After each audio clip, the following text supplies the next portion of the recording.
ఇప్పుడు ఇంతకు ముందు నాన్నగారు ఎమ్మెల్యేగా ఉన్నప్పుడు ఉన్న కాన్స్టిట్యున్సీకి ఎక్కువ మంచి చేశారు అని ప్రజల్లో మంచి పేరుంది, అభివృద్ధి కూడా చాలా చేశారు అనేది. దాన్ని మీరు ఎలా ముందుకు తీసుకెళ్ళిపోతున్నారు? ఇప్పుడు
ప్రసన్న కుమార్ రెడ్డికి వెళ్ళిపోతుందంట, దళారికి 50% వెళ్తుందంట.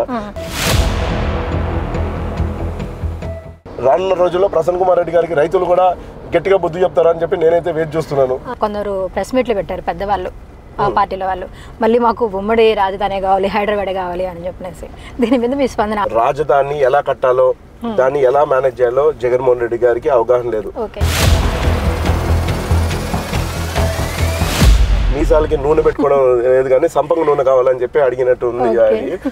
అంతా సిద్ధం అని చెప్పనేసి ఒక సిద్ధం అనేది పెడుతున్నారు సార్, మీరు దాని మీద మీ స్పందన? ఏమీ చేయలేదు, కనీసం అమరావతి కట్టలేదు.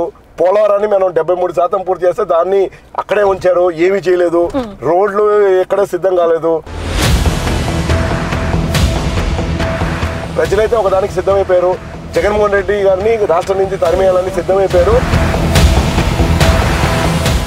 2024లో పోలంరెడ్డి దినేష్ రెడ్డి ఏ వ్యూహంతో ప్రజల్లోకి వెళ్తున్నారు? ఒకటే అండి, నేను పెద్దగా ఏదో స్ట్రాటజీస్ ఏమి నేను వెళ్ళట్లేదు.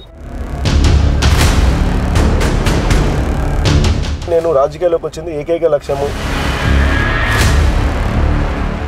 నా ప్రాంతానికి ఏదైనా చేయాలి, నా సొంత గడ్డకి ఏదైనా చేయాలనే ఒక లక్ష్యంతోనే వచ్చాను. నా అజెండా, నా వ్యూహం కూడా అదే.